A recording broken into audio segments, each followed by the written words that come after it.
Azure Security, .NET 5 preview, automatic repair for VMs, and more. This is the M&AN Show.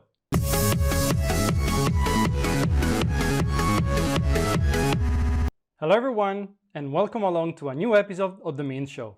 Thank you very much for joining me today. Make sure to subscribe to this channel right now. Just click on the subscribe button below so you can support the channel and me in the content creation. And let me know in the comment section below if you have any specific you want me to talk about in the next episode.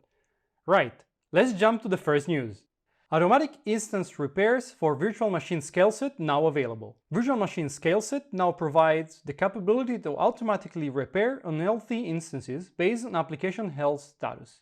When an instance is found to be unhealthy, the Scaleset will automatically delete the unhealthy instance and create a new one to replace it. This is a great feature that really improves the experience in Virtual Machine Scaleset. If you're not familiar with Virtual Machine Scaleset, it's the service in Azure that allows you to define a master VM and then a series of basically clones of VMs. And it's really helpful for creating clusters, like Kubernetes clusters, for example, when you want to have all your nodes with exactly the same settings and then just replicate them. And it can scale up and down and so on and so forth. Now with this automatic instance repair feature, you'll be able to keep your cluster in the proper status in a healthy state, and Azure does everything for you. You just set up some metrics that you want to monitor, so you can define when, for you, your instances are not healthy. And if anything is going unhealthy, they will remove that instance and start up a new one.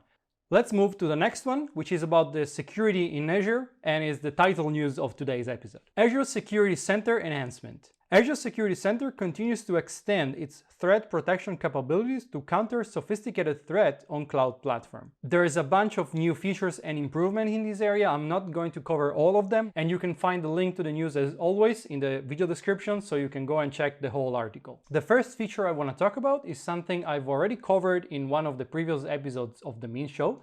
You can find the link over here if you want to check that out. It's about the scanning of container images in Azure Container Registry for vulnerabilities. Whenever you push a new image in the container registry, you can enable the security scanning automatically for those images. And the news about this is that there is now a new status of your scanning that pops out whenever you start a scan. And also there's a bunch of user experience improvements based on feedbacks and new features that we've received.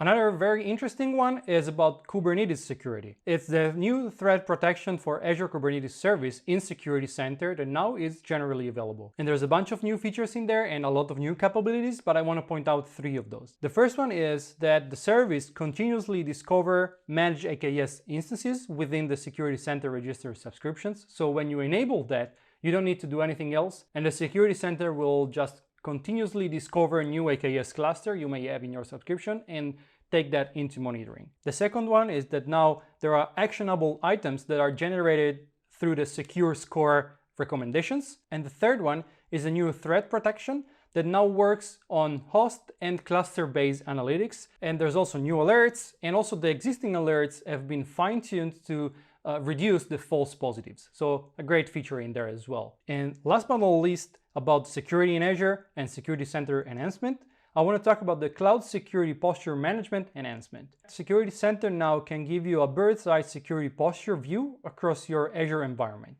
enabling you to continuously monitor and improve your security posture using the Azure Secure Score. So all in all, a very good enhancement for Security Center. You may want to try that out. It's really powerful. There's also a free tier, so go and check that out. And talking about enhancement, let's see what's going on with Azure Archive Storage. Enhanced features in Azure Archive Storage now generally available. With your usage and feedback, we've made our archive improvements generally available. And there are 3 main things here. First one is priority retrieval from Azure Archive. Priority retrieval allows you to flag the rehydration of your data from the offline archive back into an online tier as high priority action. You can have your data prioritized, put ahead in the queue, so you have your data rehydrated within 1 hour. The second new feature is about upload, and it's about the upload to blob directly to the access tier of choice.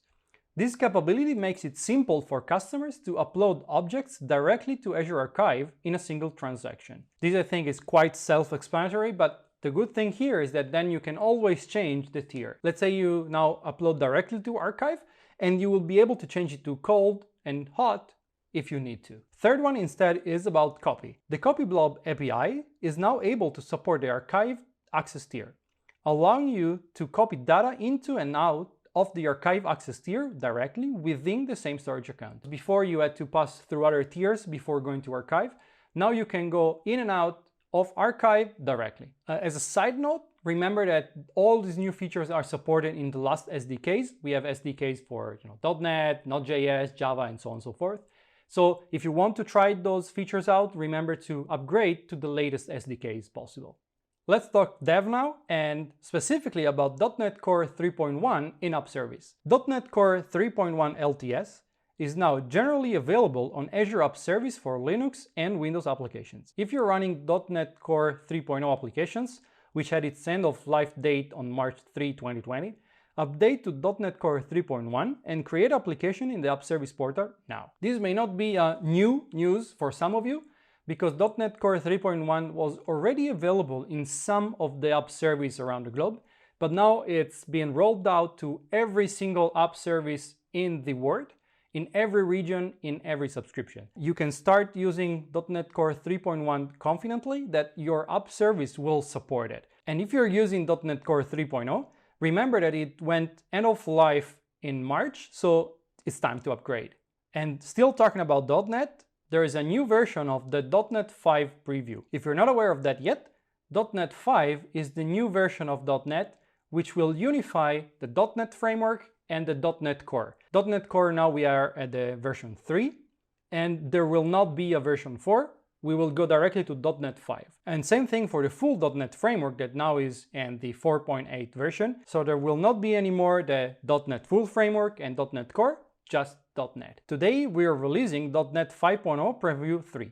It contains a set of new features and performance improvements, and you can download .NET 5 Preview 3 for Windows, macOS, and Linux. And also ASP.NET Core and EF Core are also being released today in the version 5.0 Preview 3. The article goes on listing a lot of new features and improvements. For sake of time, I'm not going through them. You can find the link to this news in the video description, so go and check all the new improvements. As a side note, remember that for using the preview of .NET 5, you need to use either the Visual Studio 2019 version 16.5 if you are on Windows, or you can download the C# extension for VS Code. Currently, .NET 5 is not yet supported on Visual Studio for Mac.